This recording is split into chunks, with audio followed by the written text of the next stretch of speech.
3900 mètres, 7 cols ou côtes répertoriées qui promettent du grand spectacle.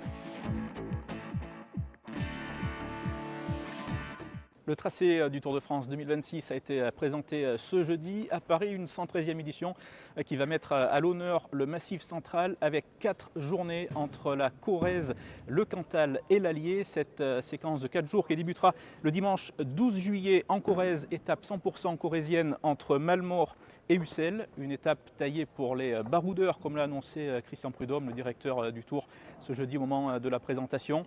Une étape de 185 km avec 4 ascensions au menu, dont le fameux Sukhomey où Marc Hirschi, le Suisse, avait placé son attaque décisive en 2020 lors du dernier passage du Tour de France en Corrèze et cette arrivée à Saran. Le soir de l'arrivée à Ussel, les coureurs prendront la direction du Cantal pour la première journée de repos de cette édition 2026. Une journée de repos qui intervient après 9 jours de course qui auront certainement marqué les coureurs, eux qui auront notamment traversé les Pyrénées lors de cette première semaine après le grand départ qui sera donné de Barcelone. Étape de repos donc dans le Cantal lundi 13 et dans le Cantal nous y resterons le 14 juillet, jour de fête nationale pour cette étape toujours très attendue. Étape quasiment 100% cantalienne entre Aurillac et le Luran, quasiment, puisqu'il y aura une petite incursion dans l'Aveyron en cours d'étape. Une étape avec un dénivelé positif de 3900 mètres, 7 cols ou côtes répertoriées qui promettent du grand spectacle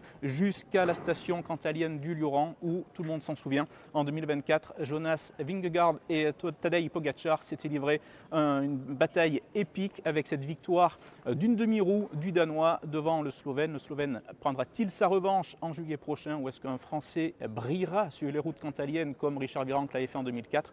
Nous le saurons donc le 14 juillet. Et le lendemain, on reste en Auvergne avec ce départ de Vichy, mercredi 15 juillet, étape Vichy-Nevers. Vichy, petit événement pour la sous-préfecture de l'Allier qui n'a plus accueilli le Tour de France depuis 74 ans. Dernier passage était en 1952. Fausto Coppi était maillot jaune, une autre époque.